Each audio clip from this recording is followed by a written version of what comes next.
sur l'état de la nation vient plus promettre et non détailler ce qui a été fait. Je ne dis pas que beaucoup de choses ont été faites, je ne dis pas non plus que rien n'a été fait, mais si j'étais un conseiller d'un chef de l'État, je lui demanderais de profiter de l'occasion, lors du discours sur l'état de la nation, de dire au peuple d'abord ce qu'il a fait, avec toutes les difficultés qu'il a entourées, et ensuite dire au peuple ce qui n'a pas été fait, pourquoi ça n'a pas été fait, et promettre au peuple ce qui doit être fait, afin de créer la synergie entre le peuple et les actions réalisées en sa faveur. Ma première lecture. La deuxième lecture, contrairement à une opposition qui pense que M. Kabila n'a pas donné clairement sa position sur la révision de la Constitution, la troisième voie s'est réjouie de voir que le président de la République a donné une position claire sur la Constitution. Parce qu'il a cité les mots, il y a des thèses autour de la Constitution. Il y en a qui disent qu'on ne touche pas à toute la Constitution. Opposition. Il y en a qui disent qu'on peut toucher à toute la Constitution, même les dispositions verrouillées, ce ne sont pas des canons. Nous, nous disons qu'il faut respecter la Constitution. Dans ces dispositions verrouillées, on ne peut pas la toucher. Et dans les dispositions souples, on doit la toucher. Nous devons changer l'exclusivité de la nationalité congolaise. Nous devons changer un seul tour des élections présidentielles. C'est le point de vue de la troisième voie. Le président a dit que toutes les élections constitutionnelles seront réalisées. Or, l'élection présidentielle est constitutionnelle. Donc, il a affirmé qu'il n'y aura pas de révision de l'article 220. Ce qui était une peur pour nous est déjà extirpé. Deuxième chose, le président a demandé au gouvernement de cohésion de respecter sincèrement les recommandations issues des concertations nationales. Or, dans les groupes thématiques, la bonne gouvernance, nous avons réitéré lors des concertations nationales l'engagement de toutes les parties à respecter le pacte républicain, notamment la Constitution, dans ces dispositions voulues verrouillées. Donc Joseph Kabila a consolé nos cœurs en disant qu'il ne va pas oser de marcher sur la Constitution et nous sommes fiers de l'avoir vu se déclarer en conformité avec la Constitution. Makolo Kotamboula, êtes-vous aussi fier de cette analyse de Fumutoto? Je ne voudrais pas m'avancer trop dans l'exercice d'exégèse que fait mon ami et frère Fumutoto, parce que je ne sais pas s'il a été dans la même salle que moi. L'analyse qu'il fait du président de la République est aux antipodes de ce que le président a dit. Certes, le président n'a pas parlé de la Constitution. Le président n'était pas là dans son mot d'avant-hier pour parler de la révision de la Constitution. Il a parlé du ou moins même des élections qui vont se tenir dans le délai. Ça n'est pas la même chose. Comprenez qu'ici, nous parlons des choses sérieuses.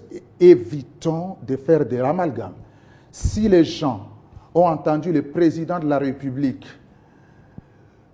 ce jour-là pour qu'il parle de son positionnement par rapport au débat politique en République démocratique du Congo actuellement sur la Constitution, sur sa révision ou son changement, eh bien, ils ont tout raté parce que le président est respectueux des textes.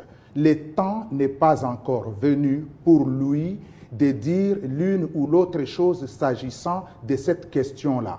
En revanche, le président a posé clairement la question des élections. Parce que le gouvernement doit mettre des moyens à la disposition de la CENI. Tous les moyens à la disposition de la CENI et que le Parlement doit aider la CENI à mettre en application son programme. C'est-à-dire qu'il y a un certain nombre de textes légaux qui doivent être pondus par le Parlement pour que la CENI soit en situation d'être en efficacité dans son travail. Ça, c'est quelque chose que le président a dit. Il a dit avec force détail que dans ce pays, il n'y a plus possibilité aucune pour que quelqu'un accède aux responsabilités d'État sans passer par les élections. Ça, c'est une chose. Voilà. Donc, comme pour dire, apaiser les uns et les autres, que les élections auront lieu, quoi qu'il arrive. Nous restons dans l'émission. Alors, le gouvernement a du mal à mobiliser justement les ressources nécessaires, les ressources financières. avec l'Occident ou les bailleurs qui traînent les pieds, est-ce que le gouvernement saura mettre les moyens nécessaires à la disposition de la CENI Monsieur Lumbala, et appliquer justement toutes les résolutions des concertations nationales? Monsieur Lumbala, oui. L'organisation d'une élection est une question de souveraineté nationale.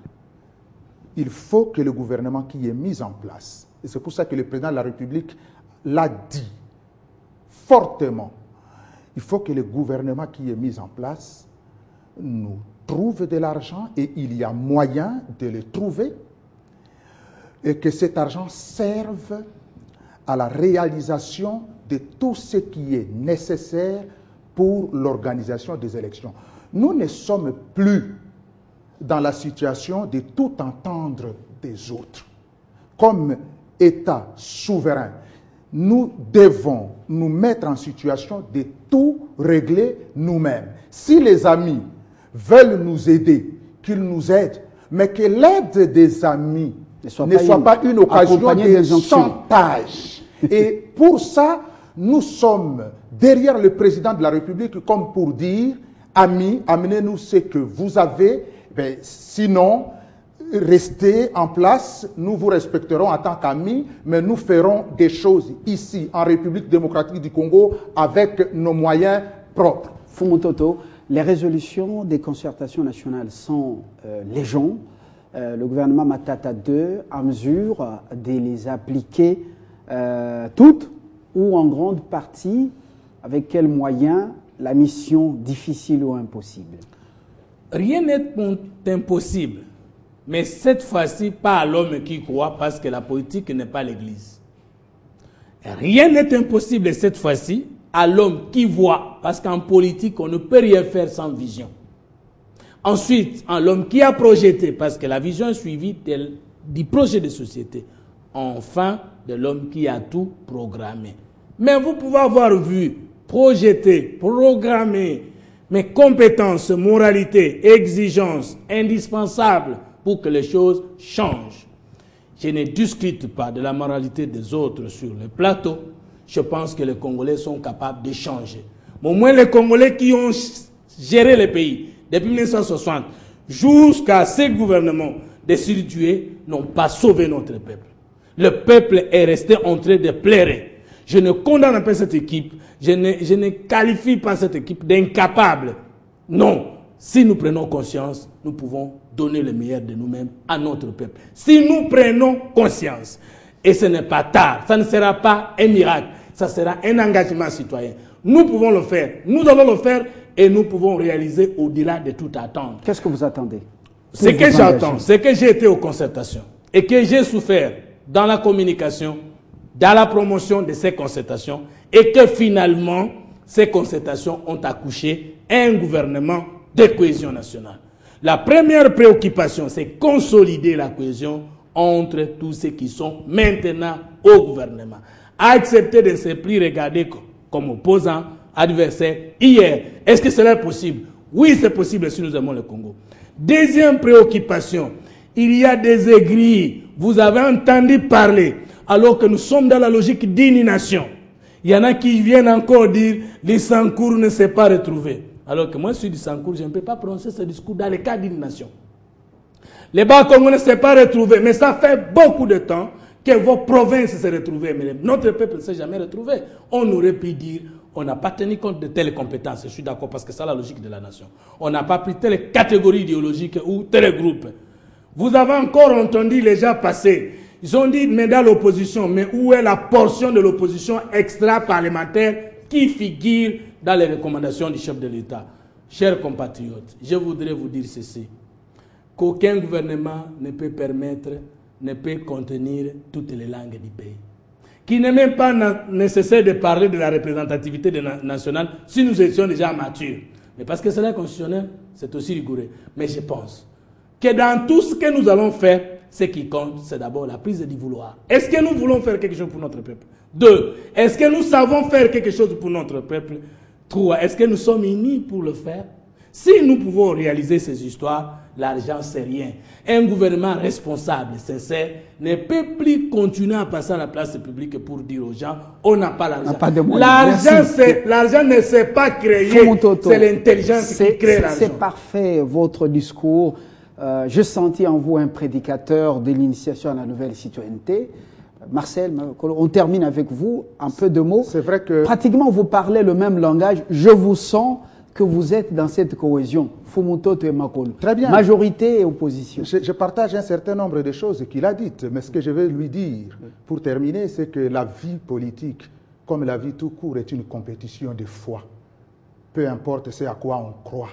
Mais il faut croire à quelque chose pour que cela arrive. Mais non, mais ça dit que c'est vrai que ça n'est pas l'Église, mais la foi n'est pas le monopole de l'Église. Donc, comme pour vous dire que nous devons croire à la vision que ce pays pourrait devenir meilleur. Mais la foi sans les actes est une foi morte. Donc il faut quitter les slogans. À la foi, nous devons ajouter les compétences, nous devons ajouter les actions pour que notre peuple gagne. Il s'agit de faire gagner le peuple et non autre chose. Je veux dire au pasteur, 1 Corinthiens, Romains chapitre 10, il dit ceci. La foi vient de ce qu'on entend vient de la parole de Christ. Et donc il n'y a pas de vision à part la foi. Et puis, il y a aussi, il n'y a pas de foi sans œuvres. La foi doit être accompagnée. Nous avons accepté le gouvernement de cohésion. Il est là. Donnons-leur nous voulons qu'il change les choses en faveur de notre peuple, avec ou sans nous. Merci, Fumutoto. Merci, Marcel Makolo Kotambola, pour ce partage. Ça a été vraiment un partage. Ce n'était pas ça fait débat.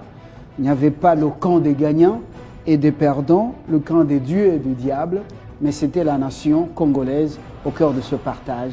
Et voilà notre travail. C'est de faire parler les acteurs et la population. Bonsoir. Après le journal, on se retrouve pour continuer à parler.